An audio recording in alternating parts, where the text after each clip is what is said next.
Light work, no reaction. Light work, no reaction. Ooh. Okay, it's got a little kick. Oh. Have you ever watched a movie and was tricked so badly by a scene or an aspect of a movie that you thought it was good? It could be Batman's warehouse scene, the aspects and swinging of Amazing Spider-Man 2. I don't know, Shredder versus the Turtles, Nathan falling out of the plane. No. Who got tricked by this? Wait a second, time out. Who got tricked by this? Any one of these examples can bamboozle kids and even adults into thinking an entire movie is good because they thought one scene was good, when in reality, that's the only scene they remember. Adults will go back, revisit old movies, and then realize that those movies are not as good as they remember. There are a lot of movies like that. Name any movie from like when you were a child. Shark Boy and Lava Girl. Let's be honest, that movie's kinda trash, but nostalgia is a bitch.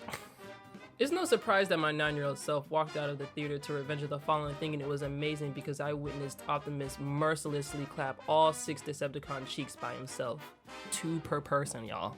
2 per person. And then I grew up and grew a couple more brain cells. A couple more, not that much, a couple more. Don't get me wrong, it's the best fight in the series by a mile. It might be top 3, not 4, but maybe top 3. You'll never see a fight scene like this ever again in the Bayverse movies or in the new movies coming out. But there are visual issues within the structure of the fight as it moves from one situation to another. Things don't make sense and shots are awkwardly cut together. The first issue occurs when Megatron tackles Optimus mid-transformation.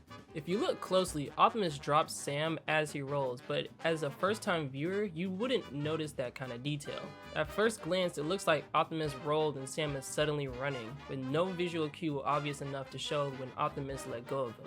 Your focus is not on Optimus' arm at all, it's more on the fight, because it's a giant wide shot of both Optimus and Megatron, so obviously your eye is gonna go directly towards the fight. Anything that's happening outside of this bubble right here doesn't matter. You as a viewer don't care because something more important is happening in front of you. What they should have done was have the full shot, but then also have a close-up shot of Optimus's hand or arm so that we can actually see Optimus let go of Sam.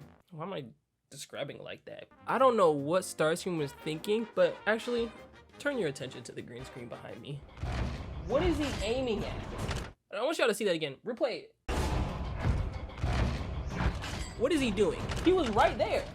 He was right there. He was right in front of him. I don't know what it is about Starscream sometimes, but he's just an idiot. I'm stupid. Maybe he just let his ego get to him and he wanted to just scare Sam. Later, when Optimus is absolutely obliterating Megatron and Starscream, the scene awkwardly cuts right before Optimus's knee makes contact with Megatron's jawline. Why did that happen? Couldn't tell you why. Couldn't even give you a guess. This next one was kind of fixed by some deleted scenes. In the theatrical release movie, when Optimus swings Starscream, it cuts to Sam jumping over a tree, but in the extended cut, the scene is an uninterrupted shot of Optimus giving Starscream the nastiest kick you will ever see in the Transformer franchise. Starscream did not know what he was getting himself into. Can we play that real quick? Damn. And you can clearly see that Sam is hiding behind a tree. That would mean they'd have to zoom in the shot so that they can hide Sam, so that they can also put in a clip of Sam jumping over a log for no reason, when you can clearly see that he's hiding. In the original, Sam runs off screen, and it cuts to Megatron throwing Optimus onto some trees mid-action, but in the extended cut, you actually get to see the entire fight play out. The original always felt jarring to me because earlier, Optimus was handling his own no problem, but when we cut back to the action, he's all of a sudden being hoisted up by his face and slammed in some trees. And even worse, it was cut right as he was being slammed into the trees. We never really got to see how he ended up in that position. I personally would prefer that they leave the whole entire sequence in, because it's only a couple seconds longer. And the movie's already like, what? 2 hours and 30 minutes. That is a long movie. That's a Marvel movie. It's only a couple seconds longer. I don't have a problem with that. Do you have? No, I don't believe any Transformer fans would have a problem with them leaving that scene in. I feel like we have a problem. That's the crazy thing to me. You decide to leave this scene out, but you leave this in? I don't understand. What are we doing here? and it perfectly displays how Optimus got from winning to losing. I also find it kind of funny how Optimus gets shot and he doesn't land on Sam at all, despite landing really close to him and having debris literally come off of him as he's getting shot. Optimus then says this iconic line. You'll never stop at one. I'll take you all on. Beautiful. That right there, that is my Optimus Prime.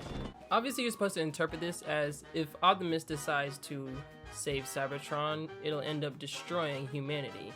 But you can also interpret it as if Optimus were to have let Megatron kill just one person in order to save Cybertron, and it truly was only one person, he would have done it. The next few minutes is just...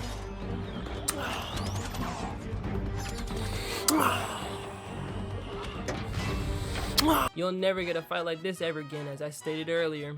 You'll never get a fight like this ever again. He has swords, hooks, and these hands. No one was stopping him until the plot decided it needed to be stopped. This is the best fight in the entire series, and you can argue with me about that in the comment section, but if you're gonna sit here and tell me any other fight is better than this fight inside the entire series, you're wrong, and you know you're wrong. So, but this movie was made during the writer's strike, so it was bound to have some hiccups. I do give Transformers 2 a pass because of the writer's strike, but anything else, no, you're not getting no passes from now on. At this point, we should be experts at making Transformer movies, just how we should be experts at making superhero movies, but I digress. But that's all I have for y'all today, and if you like this video and you want more Transformer content or more content in general, like, comment, subscribe, and share, and hit that notification bell, and I don't know.